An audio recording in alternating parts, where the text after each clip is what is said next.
Oops.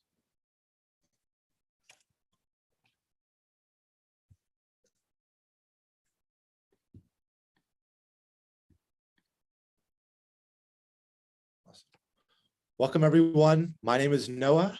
I am a junior communication major here at the University of New Hampshire. I'm a junior communication major, and I am from Pittsburgh, Pennsylvania. We are joined here today by TingTing. She is going to be our tour guide for the day. We are going to be doing a general campus tour.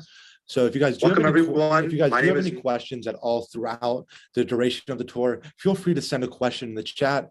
We'll be answering them in the chat alongside TingTing, our guide. She'll be answering as many questions as she can. So yeah, TingTing, if you guys are all ready, we can go with you. If you want to do a quick introduction, we're ready to go. Hi, everyone. So my name is TingTing. I'm a current junior neuroscience and behavior major here at UNH. Thanks for coming along with me. We're going to spend about 60 minutes walking the campus, giving you guys a general talks about like the buildings, the res life, and just things about UNH and my perspective of being a student here. So our first stop is actually here. We're in front of Smith Hall. So Smith Hall is home to undergraduate admissions, but it also is home to a bunch of other student services. So we have PACS, CFAR, and SAS here. We have PACS, which is the psychological and counseling services. This is a full-fledged psychological counseling service that we have for students and faculty on campus. We can provide group therapy or individual therapy, as well as 8 sessions are included in your tuition per semester. So I think this is really great if you currently are in therapy and you want to continue it here, you can. Or if you never had access to that resource, we have those 8 sessions included in your tuition already. So you can utilize the resource here at UNH as a student. We also have CFAR, which is the Center for Academic Resources. This is going to be a peer mentorship program, and this is fellow students who will help you with study skills, planning, utilizing resources on campus, anything in class. So if that transition to college, like definitely, I think college classes and the college course load, it's definitely a transition. It's a fun transition, but it is new. The amount of work you have or the weird class times, like one time I had a class that was 7:40 p.m. Some days I have no classes, and then some days I even was booked like 12 hours. So really we're getting used to organizing that now, and I'm getting that all planned and like myself. If you need any help with that, CFAR is here for you. And then we also have SAS. This is the Student Accessibility Services. This service will work with you with any access or accommodations you need in class or on campus. So the most common is like if you have an IEP or 504 and you want to continue that here, you can. And they'll also work with students with permanent or temporary disabilities. So if you need a note taker, if you need a shuttle service, a ride, if you need any accommodations in the dorms, like a first floor room, or like an accessibility room, an emotional support animal, things like that, SAS can work with you to get that. I also like to mention health and wellness here. While it's not in Smith Hall, we do have health and wellness on campus, which is our on-campus doctor's office.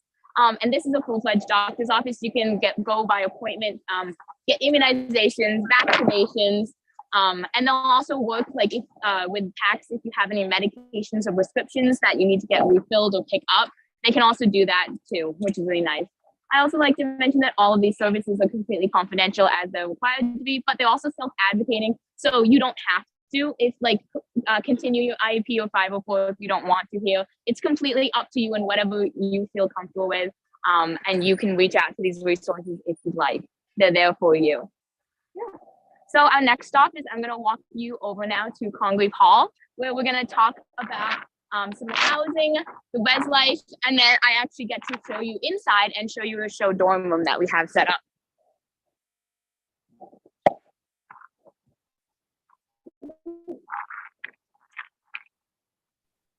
Awesome, great. So TingTing, we do have a question in the chat. Someone asked, what's something you did not know about UNH until you arrived on campus?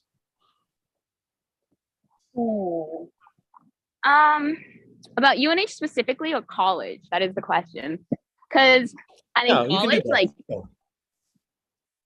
I think UNH specifically was how much, well, this might be college too, but UNH specifically, how many services we have. Like I mentioned those 3/4 we have on campus, but that's not even all the services we have. Like I didn't realize how much UNH really just built its own little town community with doctor's office, like gym, psychological counseling, study skills. Like there's so many resources on campus. There's even like, we have like sexual assault resources for anyone in need. Like there's so much on campus that's completely open for students to use that like you don't have to leave campus and you get already as a UNH student. And I think that was something I didn't realize was a thing.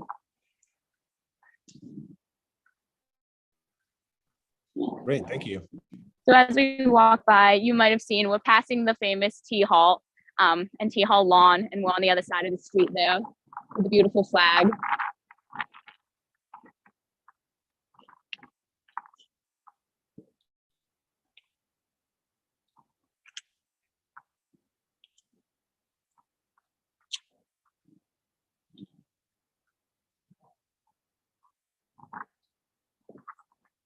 And now we pass another of our in-person tour groups. So I highly recommend, if you guys can make it up to campus, even take one of our in-person tours. You get another student who gives a tour, so you can get a different perspective than me, as well as then to see our actual facilities and our beautiful campus in person. So, but I'll move to the side over here. So this is Congreve Hall, which is one of 20 halls we have here on campus. This stop, I'm going to talk a bit about housing and res life and even add in dining. So it's a bit more of a bulky stop. But I'll start off with just the housing. So like I said, this is one of 27 residence halls we have, which means that we have a lot of variety. Each residence hall is different, as well as even some of the floors of each residence hall can be different. So there's really a lot of options for you guys to choose from. Whatever you feel comfortable with, whatever community or place or location you want, we have it. We have 4 dorms that stay all first year dorms too each year. So if you're an incoming first year and you want to live with other first years, you can do that, and those 4 will always stay first years. But you're also not required to as a first year, and I think that's really nice. So I know tons of first years who do live in those, and they love it. It's super easy to make friends because everyone's in the same boat, but you're not required to. I did not live in a first year only dorm when I was a first year, and at first I was kind of nervous because I was afraid I wasn't going to be able to make friends, but I really found that the UNH community, like everyone was still super open door. And then I got to meet like sophomores and juniors in my dorm. And it was really cool to like get to know the ins and outs of campus and stuff from them, and all the different majors and classes I might be taking in the next couple of years. So it's really up to you and whatever you want to do. Of the 27 residence halls too, we have, those are going to be pretty size dependent, I find. So Congreve that we're standing in front of, if you notice, is kind of going to be one of the larger ones. And then as we walked past, we also walked past Scott Hall, which is another residence hall in this residential area, and it's a bit smaller. Some of the largest ones will house 600 students, and some of the smaller ones house around 60. So, and then everyone in between. So you really get to choose if you want that large community or that small community. The larger ones will probably come with more people, but also more noise. So, but you really get to choose, which is good that we have that variety. Those are all our traditional halls too. So those traditional halls are where you'll find your single, doubles, and triples and quad rooms. And then a step above that, we have some suite style options too here at UNH. So if you want a little more extra space to yourself or your friends or your roommates, you can apply for those suite styles and get your own kitchen, and get your own living room and bathroom. And then a step above that, we have the on-campus apartments where you get your own kitchen and bathroom and living space. What I really like about UNH is we have tons of off-campus apartment options right in downtown Durham. When we walk Main Street too, I'll try to show you like how close downtown Durham is. UNH really is Durham, and everything's very walkable distance and easy to get to. But those apartments obviously function on their own with their own leases and landlords. So UNH actually offers on-campus apartments for students. So you can apply for them, live there with friends, have your own kitchen, bathroom, living room. But you also pay for it semesterly, just like you would pay for a traditional residence hall on campus. So if that's something you're interested in, that's another option UNH has for you. All of the halls, though, will be furnished with like your basic furniture, amenities. They all have washers and dryers inside them for you. And then they have the communal lounges, kitchens, bathrooms, all for your use. The kitchens will have the fridge, stoves, sinks. Lounges will have couches, TVs, fireplaces. They're all completely for you. UNH's dorm halls, really, this is where you're going to live when you're here. This is going to be your home for maybe even the next 4. So they really want to make it like comfortable for you. We also then have like the RAs will put on a lot of socials in there. RAs are resident assistants, just fellow students who apply to be an RA and live on your floor. they put on a lot of socials in these and on all those lounge spaces too, which is really fun. It really allows us to like meet the other people in our dorms, get to know people, and I really enjoy that because for me it was my first time living alone, but it was also my first time with a roommate and like living next to people on the same floor as me in like an apartment style. So I really enjoy these socials. Not only give me something to do, but also I got to meet a lot of people on my floor and make the friends. And now like I'm living with those same friends 2 years later. So I really enjoy that. Also unique to UNH, we have a residence hall director for each residence building, residence hall. So if you ever need accommodations, maintenance, like housing issues, roommate issues, anything like that, your residence hall director will be, their office will be right in your dorm hall, and there's one per residence hall too. So they are specifically for your hall. We have some other themed housing too. I mentioned those all for first year dorms. That's technically a themed housing. So we also have other themed housing for like identities or interest based. If you're like active living, some majors like engineers or honors program dorms we have active living, we have gender inclusive, arts. So if you want to live with people with the same identity or interest as you, we also have those. Yeah. So then I talk a bit about dining on this stop, just because if you live on campus, you are required to get a dining meal plan, but the meal plans are really nice. So there's 3 meal plan options we have, but the difference in price is really the Cat's Cash and dining dollars we have. So Cat's Cash and dining dollars is money on your student ID. You'll use it to use for the laundry, washers, dryers, as well as any of the on-campus cafes and food places will take this money, which is really nice. There's tons of good food places to eat on campus and some of the downtown restaurants of Durham, because Durham is pretty much a college town. The Hannaford and Rite Aid and restaurants and like the good food places also take Cat's Cash and dining dollars. Other than that, all 3 meal plans give you unlimited swipes into any of the 3 dining halls we have. So you get a lot of freedom and a lot of variety in food. I really enjoy that all 3 dining halls will have different meals. So for breakfast, lunches, and dinners, they'll have different things. So if I don't like the breakfast at one, I can go to the breakfast at another, and it's not the same.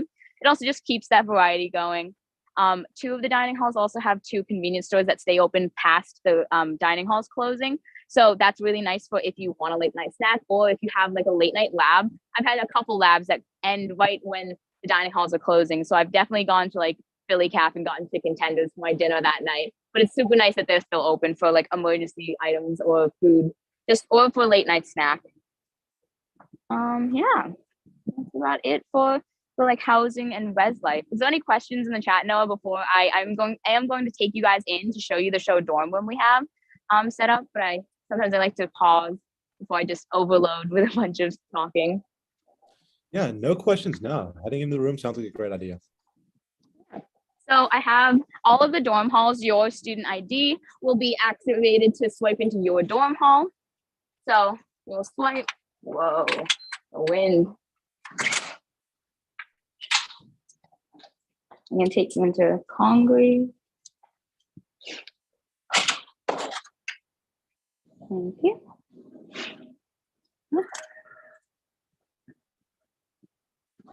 And so you can see on the right, we'll pass the men's bathroom. I believe the women's is down the hall in this hallway as well. All of the dorm halls will have a men's, women's, and then a bunch of them do also have gender inclusive bathrooms or like single stalls for anyone who wants to use them.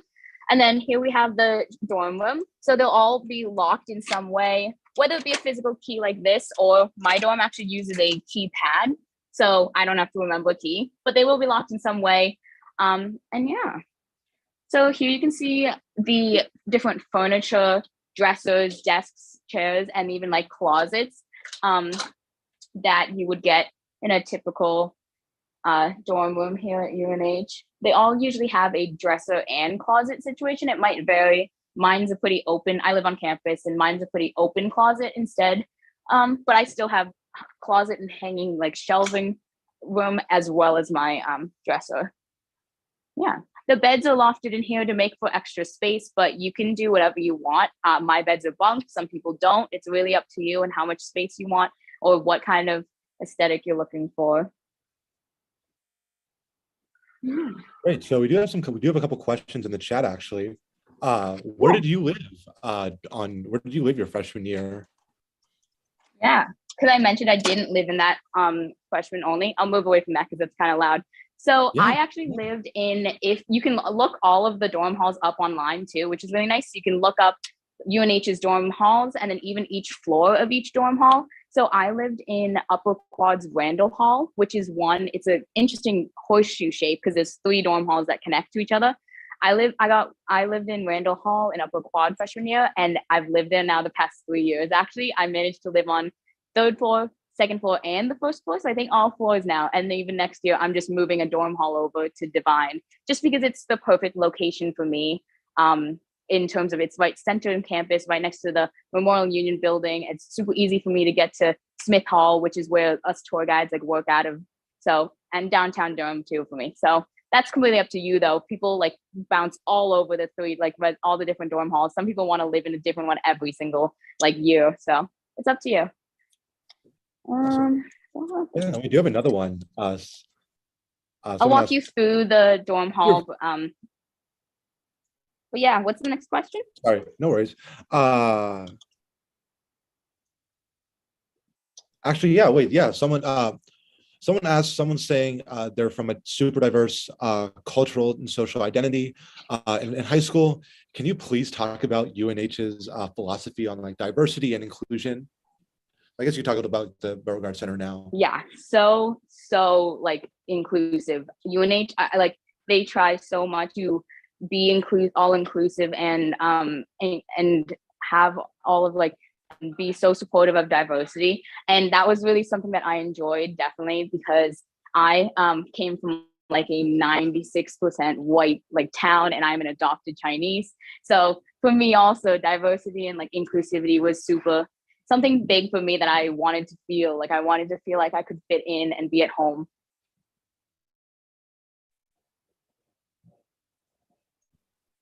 Great, thank you so much.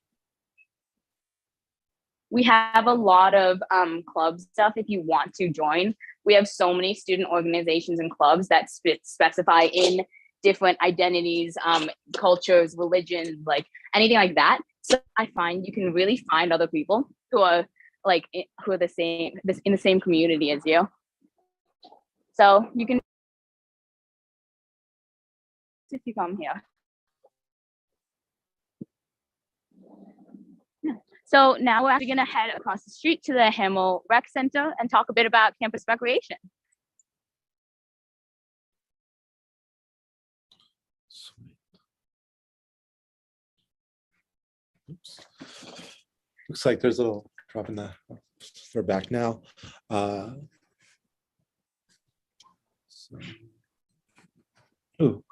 great. Oh, TingTing, we do have another question. Someone asking about the dining hall and what is your favorite food in the dining hall?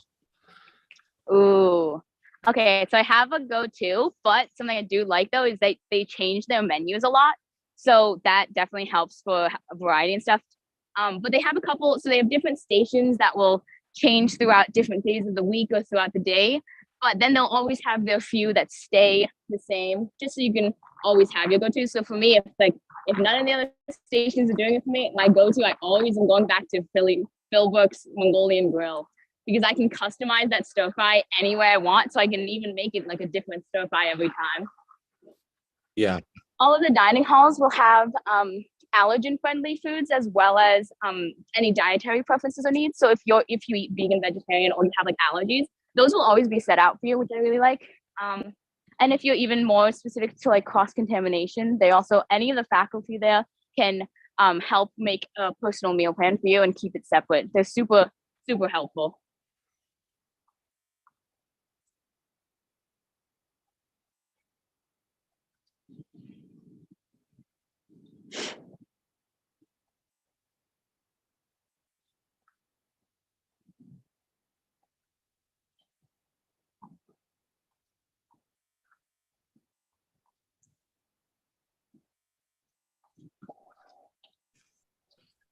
Oh, we did get another question in the chat. Someone's asking about, are there events and programs that are organized for students who choose to be substance-free? Yeah, we actually also have a specifically drug and alcohol-free dorm too. So that's another themed housing you could join that will specify completely drug and alcohol-free. And then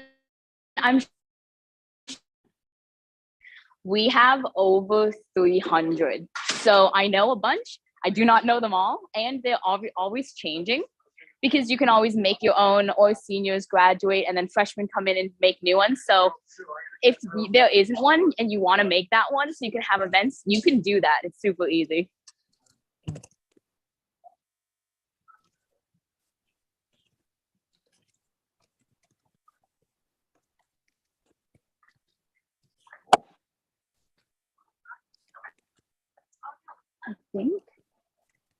I believe they're preparing for the Undergraduate Research Conference. And that is why, if you saw the posters as we walked in and a bunch of people.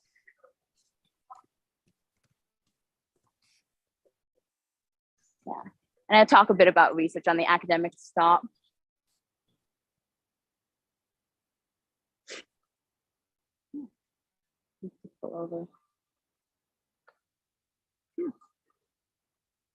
So this is the Hamel Rec Center, which is our on-campus gym. So I'll talk about the facilities here in the gym, as well as then a bunch of the campus recreation stuff we have, like not in this gym, like on campus and stuff, because there's tons, like I was saying, there's clubs, there's organizations, there's intramural sports, there's club sports, like all, and then more fields and athletic facilities across campus. But as far as here in the Hamel Rec Center, this is the main gym. It has all of the equipment. It's actually 3 floors. So there's more courts above us, and then there's more courts and weight rooms below us. I'm standing right in front of the rock wall too, the bouldering wall, which is really popular. And there's just tons of fitness equipment and courts and spaces, all for you guys to use. As a UNH student, you're already a member, so you can just come, swipe in with your student ID and use it whenever it's open. Just like a normal gym, we also provide group classes and personal training here. So if that's something you're interested in, or you participate at home right now, you can also continue that here, which is really nice. And then campus recreation. So I was mentioning we have this gym, and then we have tons more athletic fields on campus, like for field hockey, lacrosse, and like the Wildcat Stadium, the football field, and tennis courts, as well as 2 pools. We have an outdoor and an indoor pool. And those will open and close like during each season. When the outdoor ones open, the indoors one is closed, and then vice versa, they'll switch off. And then a bunch of club and intramural sports. So if you're really into sports, this is your section. Club sports, we have tons. We have 30 club sports, which are going to be about this normal, like a high school commitment sport. So if you want to continue a sport that you play in high school here at UNH, we have 30, so we probably have it. And then we have intramural sports too. So intramural sports are the more casual. You just sign up with friends, and you can just play them for like fun and recreation. I think these are super fun to just get active. Sometimes it helps me take a break. I've come here to just play some like quick dodgeball or like basketball or something, just to take a break, get a little bit of activity in for my schoolwork. And this is where UNH has created some fun ones, some unique ones that we invented, which is super popular, like broom ball, where you get to go to the Whitmore Center ice arena, and then you play hockey, but you don't get ice skates, and then you have to play it with a broomstick. It's just more fun stuff like that we have. There's always activities going on and things you can sign up for if you're interested in that. And then we have, for other like recreation stuff, we have College Woods, which Campus Rec actually manages too. College Woods is 250 acres of forest and trails on the north end of campus. And it's open year round. So when the weather's nice, I love to go walking in it and hammocking. I have friends that bike in it all the time. It's super nice to kind of get off campus and get that change of scenery without actually getting off campus, because it's right behind the Wildcat Stadium. It is walkable distance. And it stays open in the winter. So I know tons of people who actually ski in there as well. So if you want to go skiing close by, there you go. It also can function as a living lab for bio and like ecology classes. So when I talk at the academic stop a bit about labs and hands-on experience and stuff, the College Woods is actually pretty much is used a lot for those environmental ecology courses or majors. A lot of people, I did a lab that actually got to work in their hands-on, and then I know tons of majors and like research that occurs in there too. Yeah. As far as then others, do you have a question? Do you want me to pause? Yeah. I can pause for a second.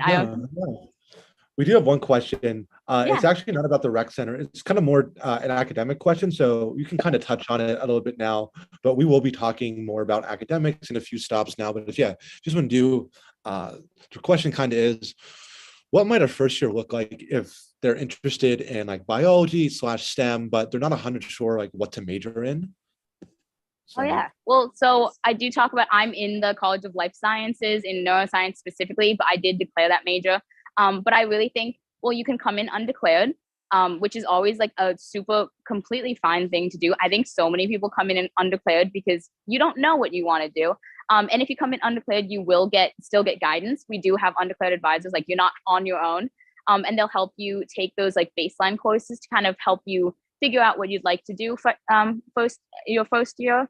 As well as, I definitely hope if you are kind of know you're still interested in something biology, but you don't know what the specific major is, you don't have to worry about being behind at all if you like don't declare until your sophomore year or anything, because I definitely find College of Life Sciences and STEM, we all take kind of the same baseline first year like courses. So you will not only be able to figure out what you want, but you also like still will have those down and done for whatever major you end up declaring. Yeah. Yeah. So then I like to talk a bit about like the rest of the sports here, and like the football games and stuff. This is more just for me to gloat about how great our school is. But so we have 18, I have the number. We have 18 D1 sports here. Hockey and football are definitely the most popular, as is most colleges. But the UNH Wildcat hockey games and the football games are so much fun. I highly encourage you, if you can make it onto campus, to come and like see our Wildcat statue and see the Wildcat Stadium. Homecoming in the fall when the weather's all nice and the alumni are coming back. It's just a super great energy the campus and school spirit the campus has. I was never really into sports. I still am not really into sports. I don't really know what happens at the football games, but I still go and I love it because I do enjoy that college experience and that the energy that we have for the sports. Tickets are included in your tuition already as a student too, which I think is really great. So if you're into sports, you can come and go to every single game here if you would like. It's already included. And then I can talk a bit as we walk. I'll talk a bit about transportation as we walk. I'm going to take you over across Main Street, show you a bit more of the of that center of campus, and then take you over to the academic core.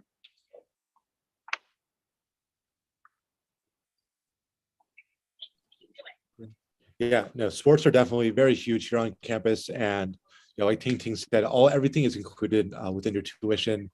So speaking of all those sports, TingTing, what is your favorite memory at one of those? Football game, whether it be a hockey. Do you have a favorite memory? I like the football games definitely, but that's because I'm a big outdoorsy person. So I like homecoming because it's so nice and warm in the fall. It hasn't gotten cold yet. And that we have our cornstarch tradition though, where like cornstarch is thrown and flung across the entire audience. There's so many videos of it and stuff. And I was taking showers for like 3 days after that, and I still had cornstarch in my hair. That's crazy.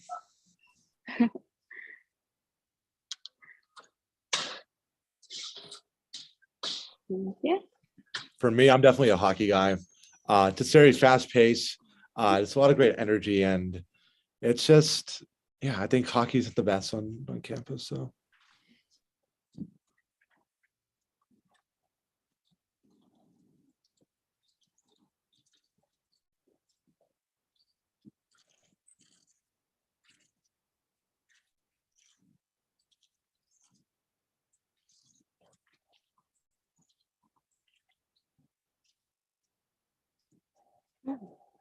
So as we walk, I can talk a bit more as we walk.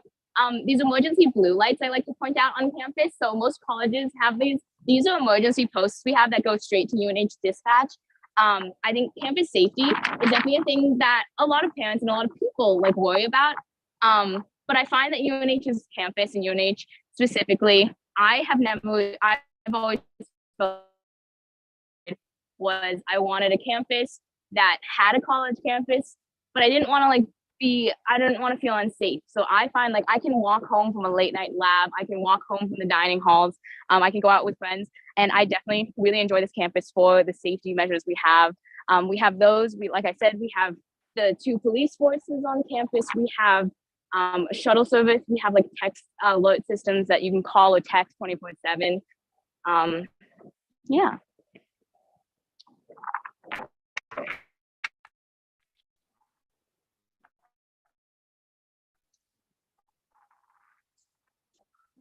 And so if you want to show on the right, I can point out right behind that memorial field, that kind of tannish brick building is going to be our Unh Dairy Bar, which is another on-campus like cafe style food.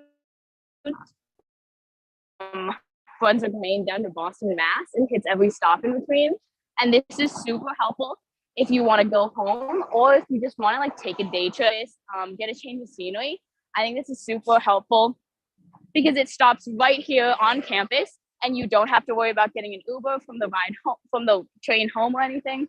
Other transportation we have too, right next to it, you can see some of the buses and the bus stops we have. So UNH does have two bus systems. We have the on-campus buses and the off-campus buses for students that will do exactly what they sound like. The on-campus buses will take you anywhere to the main locations on campus, and the off-campus buses will take you to any of the neighboring towns off campus. This is also great for if you have to go anywhere or if you want to like take a day trip, get off campus, get a change of scenery. Yeah, and those, I believe, those are also included. So you just show your UNH ID and you can hop on and go anywhere and use them.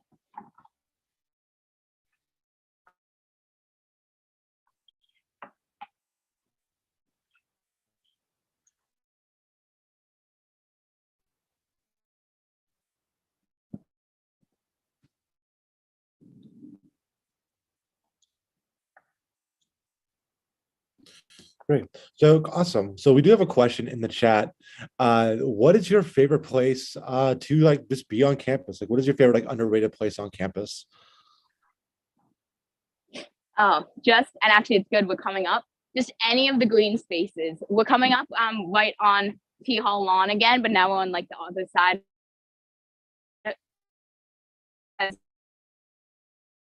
Walk to James Hall.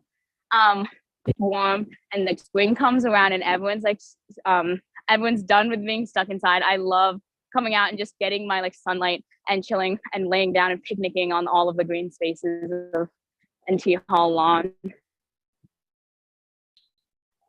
Yeah, the green lawns on campus this time of year, people are hammocking, people are taking naps, people are studying, kicking a soccer ball, throwing a frisbee.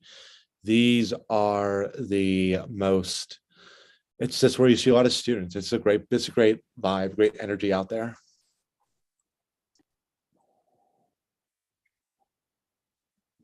So we're going to stop here in front of James Hall, which is home to Earth Sciences and Natural Resources. Because here I want to talk a little bit about UNH's sustainability. Sustainability is a huge thing on UNH campus. We're actually ranked top 5 in the country with a platinum ranking on sustainability. And we do this through the student efforts and the student initiatives. As far as actually on campus, like all of the dining halls will compost their food waste. They use a lot of the waste cooking oil is used to then power all of the farm equipment, the greenhouses, all that stuff on the north end of campus. We also have the large Cogen plant. So as we walk, I believe when we walk more to the academic core, we have our energy comes from a Cogen plant, which is what it does is it takes methane from nearby landfills in Newmarket and actually uses it to power 100% of the core campus and 80 to 85% of the surrounding area.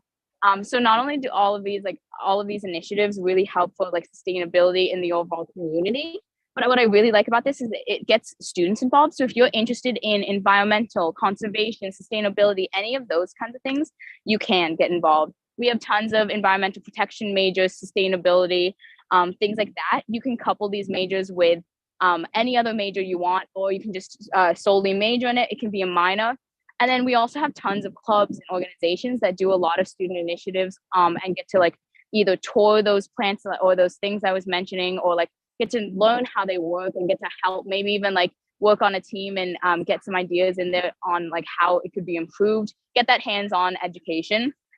Some of my favorite things, even some student initiatives that have started and now continue, is like we have Trash to Treasure, which I really enjoy. Trash to Treasure was created by some students where at the end of each year, Trash to Treasure will come by to all the dorm rooms and say, hey, do you have anything you want to get rid of or you don't need anymore? And this will be like microwaves, fridges, mirrors, bed toppers, risers, anything like that. If you have and you don't need anymore because you're moving away, you don't need it, and it's in good condition, they will take it and then they resell it at the beginning of the fall semester, like a big yard sale, super cheap, for all the incoming students to use. So as an incoming first year, like you could get a fridge really, really cheap.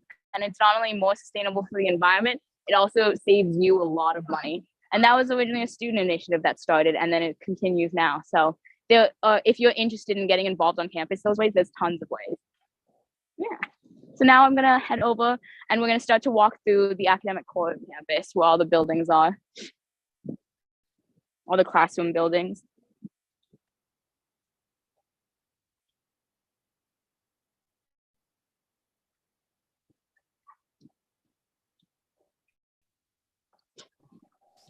Yeah, so coming up next, TingTing will be talking a bit more about the academic core, and more about little transportation. Yeah, walking from one end of campus to the other, just walking, that's 15 minutes. It's very easy to get around, just going on, just from campus to campus, just from one side to the other, class to class. Yeah, campus is super walkable. And then if you want though, like tons of people ride their bikes, longboard, skateboard, scooter, anything like that. I personally just walk, but that's because I never learned how to ride a bike, but I know plenty of people who do.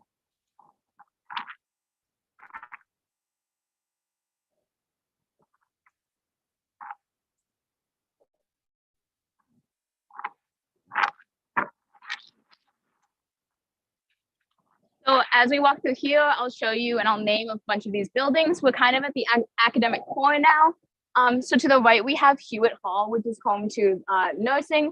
A lot of the nursing students will have classes here, but the nursing program has their own new simulation labs that are open in the north end of campus.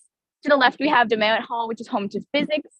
Up and to the right is Cogen Hall, which is home to the honors program, study abroad, and undergrad research.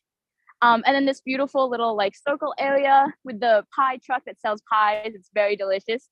We have Woodman and Spalding, which is life sciences. And then parallel to the street we're walking on, you'll find Kingsbury, which is math and engineering, the PCAC, which is performing arts, Parsons, which is chemistry, Horton and McConnell, which is social sciences and psychology.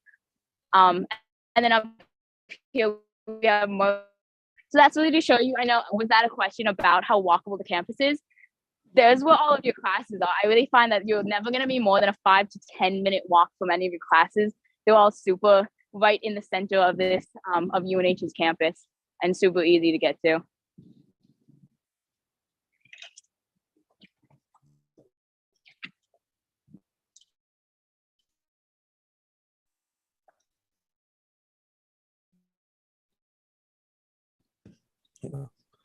And also in Cogen, we do have the study abroad departments. We do have a question about opportunities about study abroad. I just want to say that we will be talking about that right after we visit the library. Just hold tight. We'll be talking about that just in a few minutes.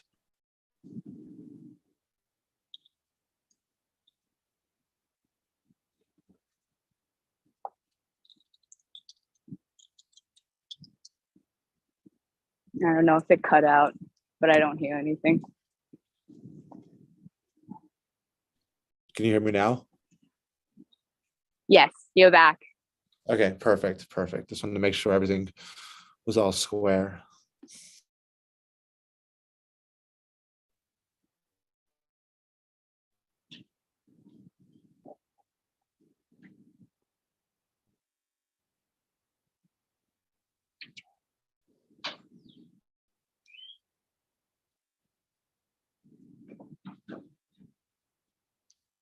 Okay. I want to make sure, can you hear me? Because I know you had cut out for me for a second, so I don't want to talk if they can't hear me. I can hear you all good. You're all good to go. Okay. So if you want to show, actually, we're now on the back side of the famous T Hall with the bell, and then right behind T Hall on campus is the Diamond Library. So the Diamond Library is like the main library on campus. We do actually have 4 libraries, but the other ones are going to be the more specific chem, math and engineering, and physics and like computer science libraries. So this is the main one you think of when you think I'm going to the library. In this library, it's a beautiful space. It's very big. There's actually 5 floors. When we walk in, we'll be on the 3rd floor, and there's 2 floors above us and below us. And those are going to be filled with just books, resources, study spaces, collaboration spaces, all the things for student use. We also have a few more service desk/resources for students here. So we have the writing center in here, which is student assistants, and they will help you with any part of the writing process. So you don't have to be an English major for this. You don't have to You don't have to have your paper done already. If you don't even know where to begin, you can bring it to them. Or if you just want them to proofread for spelling and grammar because you just want a second opinion, the writing center is here. We also have the IT center, which is for computer and tech help. We also have the Parker Media Lab in here, which is a super cool lab that we have. They'll loan out media and editing equipment. So if that's something of interest to you, whether it be for class or for recreation, you can do that. The research center, I mentioned that Congregate Hall was home to undergrad research, and then at the next academic stop, I'll talk a bit about that. We have the research center in the Diamond Library that will provide you with any of the resources or information that you need for research. Your UNH account will actually, as a student, you get granted a lot of access to a lot of papers through your UNH account, which is really great. And you do keep that access after you graduate. So if you do become a student here and then you graduate, you still will have access to get those things after you graduate if you need them for applications or like further career stuff. UNH's library is also a member of the Boston Library Consortium. So this basically means that we share resources and books with about 19 other schools in the New England area too. This includes like BU, Tufts, etc. A lot of schools in Boston. So if we don't have a resource or you find it at another place, the librarians can get it and vice versa. We have tons of librarians, other specialists in here. So if you ever have a question, they're super helpful and they can answer anything. We do also have computers and printing in here, so I'll point to that when we go in. You do not have to bring a printer to the college if you don't want to. We have printers here for you if you'd like. We do also that in some of the other buildings, like the Kingsway, if you're interested in math or engineering, anything like that. Kingsway Hall does have its own printers as well, and 3D printers. A lot of students or like student organizations or clubs will have access to those. Which is a little bit of like extra stuff. And then for the fun stuff, the library puts on like so many events and stuff. They put on Frazzle pre-finals during the end of each semester during finals week. They'll extend their hours to be open 24 hours. So you can come whenever you need to cram for that test. They'll usually have snacks, therapy dogs, different de-stressing activities for you guys, which is really fun. I definitely need it each semester.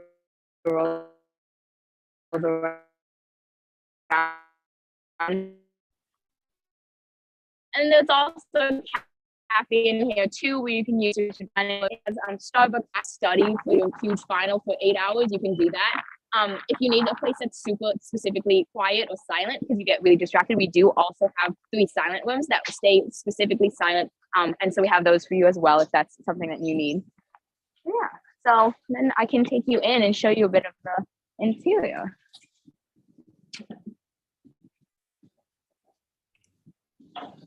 I know for me that the library is definitely a favorite place for me to study on campus.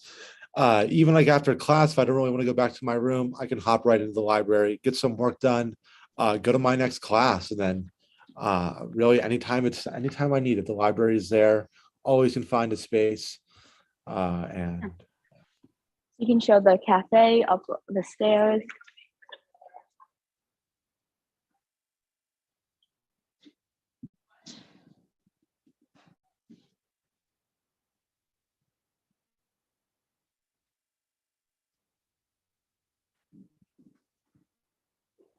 And then as I walk you through now, we open up to the computers that we have for students. We also have the printers to the left of me. On this back wall is a few of the service desks and resources I had mentioned. And then I'm going to take you and walk you through the quiet room. yeah, so this is one of the quiet rooms. There are 3 of them in the Diamond Library. If you really like no noises, no distractions at all when you study, this is really the perfect place to go. I think the only noise that you'll hear throughout the day is the door opening and closing, not even anybody opening chips. No, that's the door opening and closing. So if you really do want that quietness, that silence, there are 3 quiet rooms in the Diamond Library, and I can testify it's a really quiet place. So.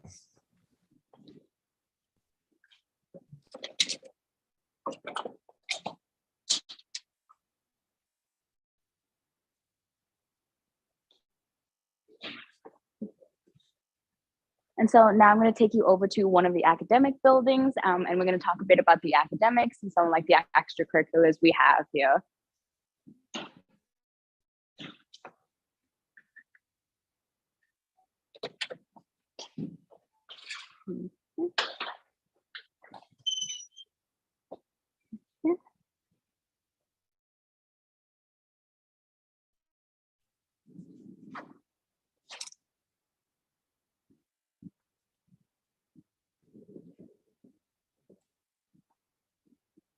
Are there any questions in the chat as we walk to Ham Smith about anything I've said so far or anything I haven't answered? Yeah, we do have one question. Someone asked about is there's place for like art majors, like theater majors, like what is the main building for that?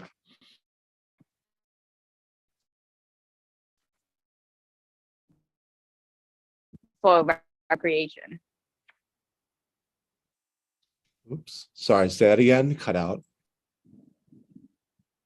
Yeah, you did too. I was saying, was it a question about arts majors or just arts like for fun? Yeah, like art majors. Yeah, like art majors, theater majors, stuff like that. Yeah. So actually, you can point to the right if you can see through the trees. That is actually the back of the PCAC, which is the Paul Creative Arts Center. And that is the home of all of the arts majors, music majors. It has a theater, multiple theaters in there. It has practice rooms too. So it has the lecture halls, stages, theaters, and also practice rooms. I've also taken a fine arts course in there. It does also have specified individual practice rooms that you can sign out to the space. You can sign those out and swipe in and use them.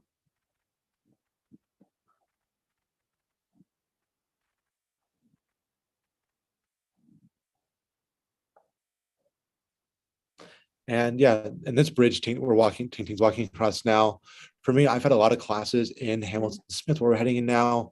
I taken that bridge right out to the library. Had a class right in Merkland Hall, which is right out in that little courtyard, and that's been my going to classes for the day. So very easy to get, from class to class.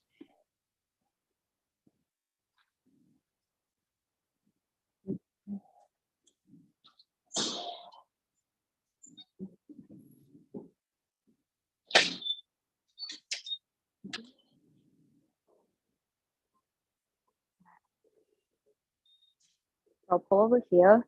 Definitely show the lounge of Ham Smith. I think there's something happening. I'll pull over here. Definitely show the lounge of Ham Smith. I think there's something happening though. So that's why I think, is that Jimmy Dean? Is that our dean? It actually is. But right now you're seeing is Hamilton Smith Hall's lounge, or Ham Smith, we like to call it. This is one of our English department buildings in the College of Liberal Arts. So this is an example of like one academic building you might be going to. But I definitely find that your academics here at UNH are going to vary depending on your major, what career path you're going on, etc. So like for me, I don't spend any time in this building at all, but Noah, who's an English major and in liberal arts, does. So you definitely will find yourself going to specific buildings across campus. That also helps with the walking. So you do, even though we have a lot, you definitely won't find yourself having to like run across campus and like be late to your class, because you definitely, whatever your major is, you start to spend a lot more time in those same lecture halls. But that's the good transition to say, so this is where the stop where we talk a bit about academics. Like I said, though, academics is going to vary depending on your major and your career path. The pro to that is that UNH definitely, they get you in classes in your major your freshman year. And then as well as you really get to cater your degree here and your classes that you take. So you really get to make it yours. I talk a bit about the baseline stuff that's the same for everyone though. So I mentioned academic advisors back at one of the stops. For the question, I believe someone asked if you were coming in and you didn't know, and I mentioned undeclared, and undeclared has academic advisors. So no matter your major, every student gets an academic advisor here at UNH, and they're going to be your go-to to ask questions, help plan out your 4 years here, help you with any major, minor, anything you add on to your degree, or even help you with hey, what classes do I need to take if I'm looking to go this route in my career?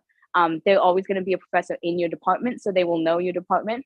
And what's great is that they will switch with you too. So if you ever switch your major, or you end up switching your major or adding something on that's like not the same department, you will get an academic advisor for that, and they'll always be in your department and know your department stuff. Then a step above that, for like student resources, we have CAPS for every college division too. So CAPS is the Career and Professional Success Service. This will be one for every college division. So they again will be specified and know your college division's like career paths and opportunities out there. And they're specifically professionals to help you with interview skills, resume writing, internships, anything like that in terms of jobs and careers. There you go too. I've been using them a lot. I'm a neuroscience major, but I originally was not on the clinical path and I switched. So I was going to CAPS a lot to figure out what things do I need to do for that, like, and asking questions about what jobs, internships would be best. Yeah, they'll go over your resume, help you like format it for whatever job you might be looking for, because resumes can change and shift as you add on to things or change what job you're applying to. But as far as the actual classes you'll take here, like I mentioned, UNH gets you into your major classes as a freshman. So your first year, you definitely will be taking a mix. You'll be taking some classes in your major and then some of like the general classes you have to take. So for example, those will include, for me as a neuroscience major, I had to take the generic biochemistry, physics, genetics. They're like the generic 101 classes that every other life science has to take. But I also got to take those topics in neuroscience and behavior and systems neuroscience my freshman and sophomore years too. So I got to like delve straight into my major and really figure out if I liked it or not. And I think that's super helpful. I have tons of friends. Now I learned that I definitely am a nerd about my major and I love it. I also have friends that switched majors because they did it and learned that it was not for them. And I think both are completely valuable experiences to have. Those generic ones too I was mentioning, so like my bios, chems, physics, genetics, the same ones that like every other life science major is also taking, those are going to be your larger ones. So we do class sizes will definitely range. I think those more gen ed ones will be your larger lectures, but your more major specific ones are usually smaller, as well as you go on in your degree here in your 4 years, your classes will get smaller.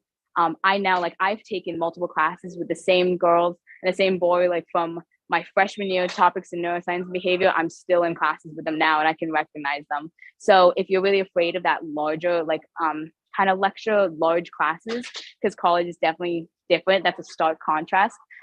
You don't need to be worried. I really think it is super easy to meet people.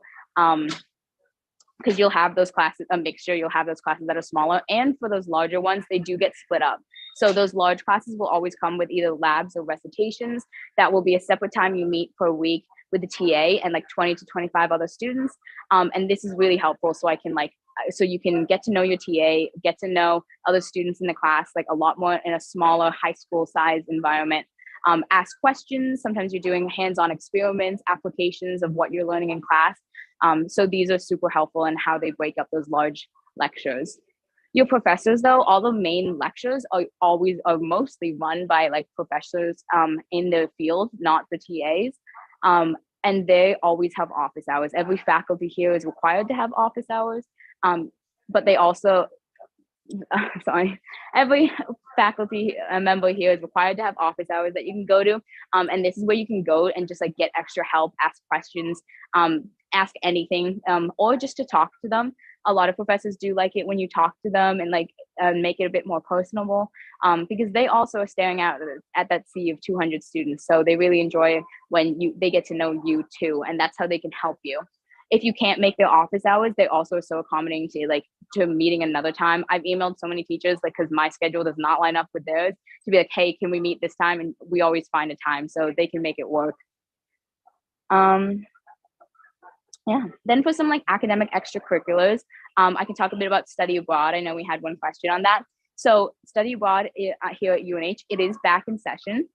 We study abroad to about 30 countries around the world, and you can find that list online. And you can study abroad from anywhere from like a semester to a full year. So if you want to stay even longer, you can do a full year, or you can just do one semester. And that's usually the most typical amount of time that most people will choose. We also do some domestic study abroad. So if you don't want to go internationally, we do have some semesters in the cities where you can like go to Boston for a semester and just learn what it's like to live in the city and work there.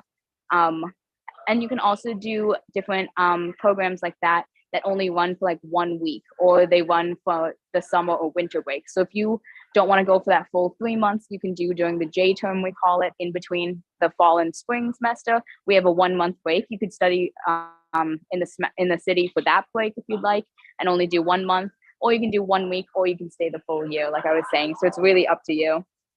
Something I really like is study abroad. You can do it in major or not. So if you want to do some sort of research or class in your major, I know a bunch of nursing students have gone to Africa to do research. I know a lot of the environment majors in my college have gone to New Zealand. Is a big program we run there.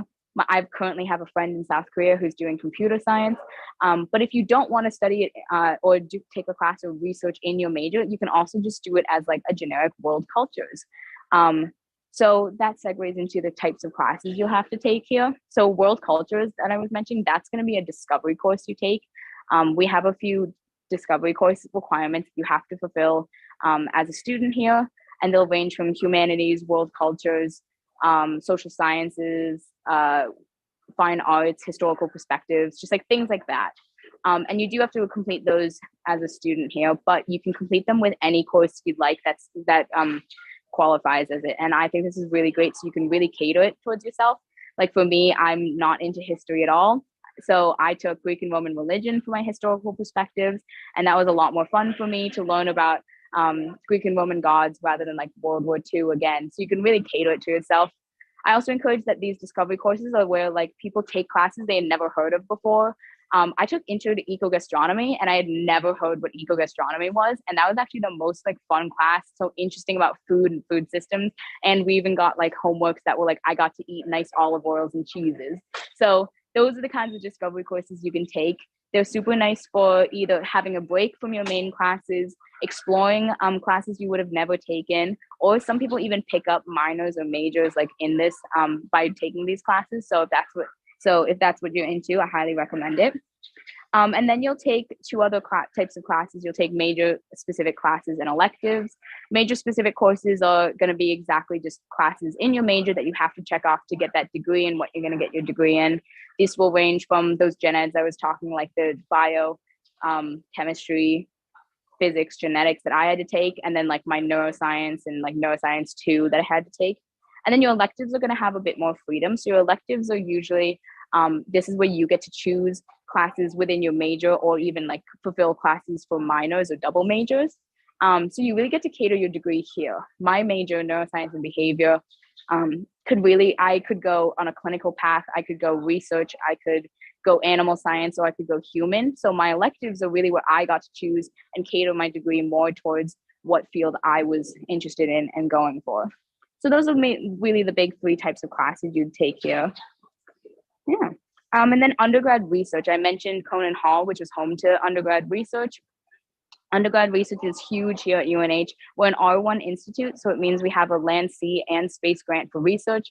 Every professor here is doing research. So I highly recommend, if it's something you're interested in, or if it's something you're even curious about, you don't know, like get involved. I think the opportunity to get involved as an undergrad is rare. So having these experiences to put on my resume now, or these people to talk to and network, is super helpful in the long run. And it even helps you, like I said, if you're interested in it, helps you to build your resume, or helps you to figure out if you'd like to do it. So I was actually on the path to research. I came in here thinking I was going to go to research, and then I learned that I didn't want to do that anymore from doing research, because it really showed me like the hands-on, it really showed me what it was actually like to do. But either way, I highly recommend it. It's super easy to get involved. Every professor is doing research, and all you have to do is just email them, and they will tell you if they have a spot in their lab. I emailed my professor, and she sent a Zoom link and just was like, here, join the meeting. And that's how I joined. And it was easy as that. Research also doesn't have to be in the STEM sciences. I think a lot of people think research is only what I do, with like the microscope and like the lab and the chemistry and the STEM sciences. But research is everywhere. Every professor is doing research. Research is just asking a question and finding out the answer. my roommate freshman year, who was a business major, got to present at the Undergraduate Research Conference, which was actually the thing that I mentioned setting up in the Hamel Rec Center. Right now, we're starting to set up for all of the UNH houses, one of the largest undergrad research conferences in like the country. So that's what they were setting up for. And freshman year, my roommate got to present her research there on social media and marketing of our generation, because she's a business major. So anyone can do it. If it's something that you're interested in, you can do it. I think that is it that I have for the academic stop. It's another kind of big, bulkier one. I can like pause and ask if we have any questions and chat about anything I talked about, classes, sizes, like anything academics, before we move on. So we don't have any other questions. No, that was a lot of information. Thank you. We are coming up on our, no, that was a lot of great stuff. We are coming up to our final stop. Our next stop will be our final stop. So yeah, I think we're, take it away. I'm going to take you through Hammersmith now and then head over to the Memorial Union building, which is like the center building of campus.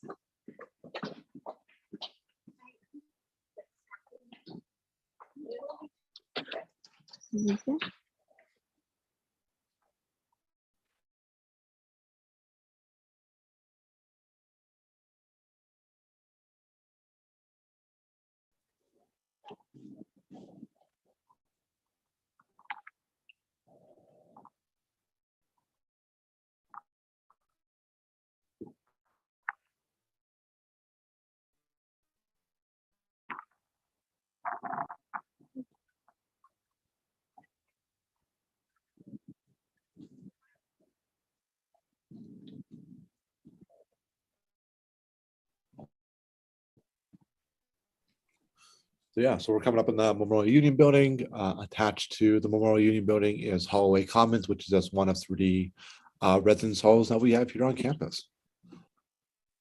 Yeah, and then I like to mention to the left of Holloway Commons is downtown. So where you're gonna find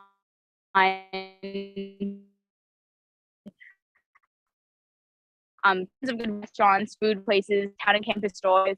The put right in and think you want to go on campus. So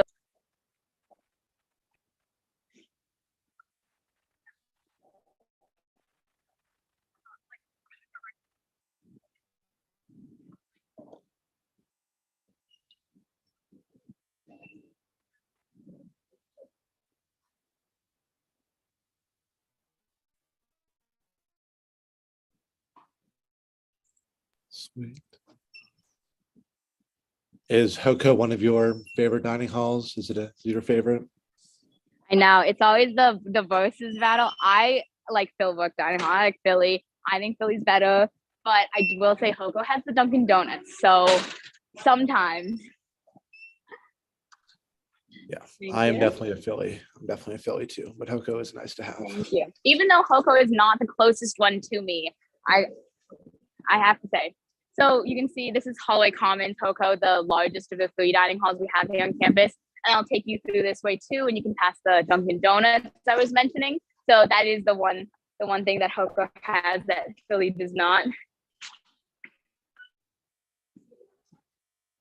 then I'll take you through. So this is Holloway Commons. We have a bunch of like lockers here if you ever want to go grab lunch or dinner and put your stuff away. And it's so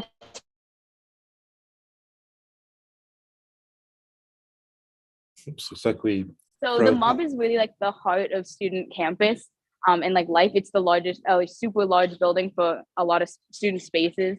To the left, we have Granite Square Station, which is the on-campus mailroom. So if you are a student who lives on campus, you'll get a PO box and you can send and receive mail from here.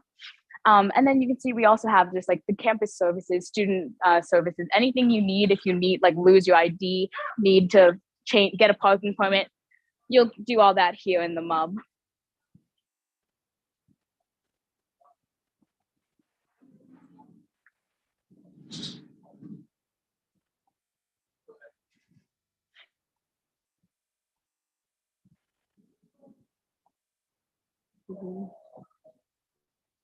Okay, over here.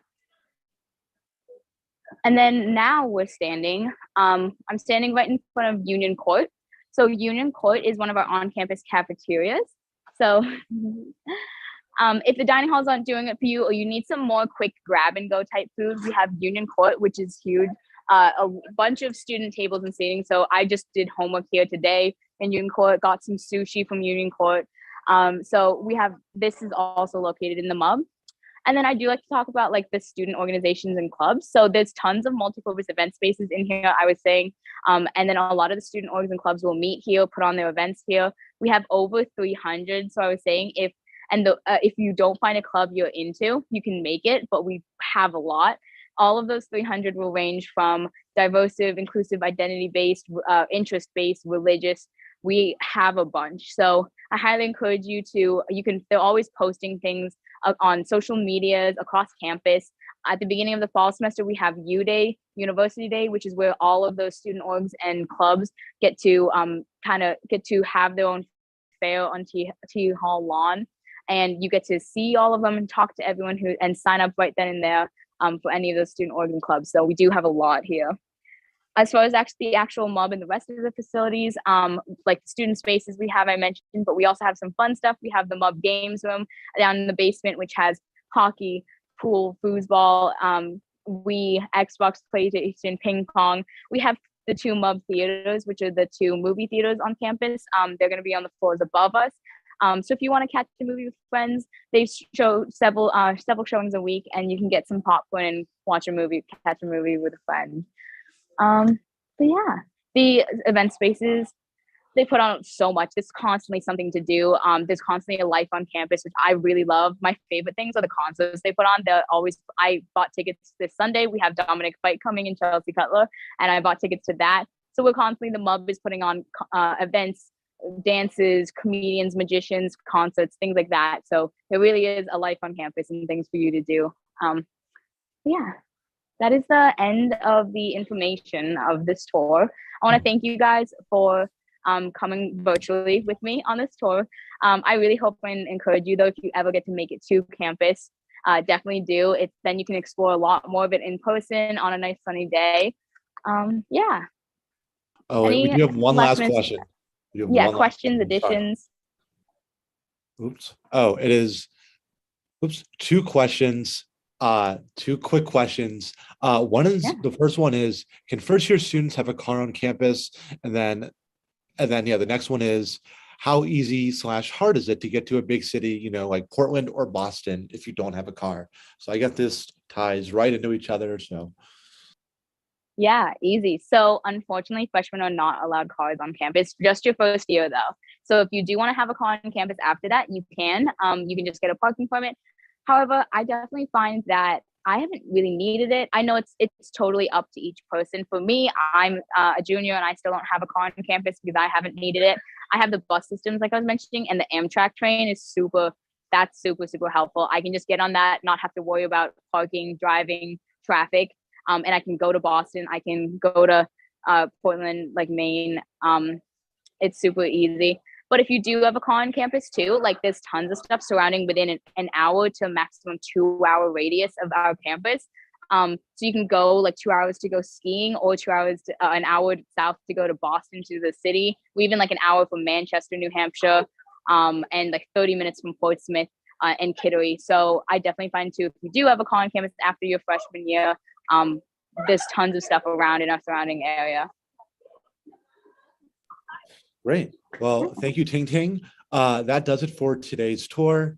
If you guys do have any additional questions, if anyone does have any additional questions at all, feel free to email us at admissions. I just sent the email in the chat now. So if you do have any questions at all, feel free to reach out to us. Just want to say thank you so much again for joining us today. I know we did go a little bit over an hour, so thank you so much today. Get subscribed, as next week we'll be having a Q&A all about orientation. So get your orientation questions ready for next Tuesday. So I just want to say thank you guys again so much. And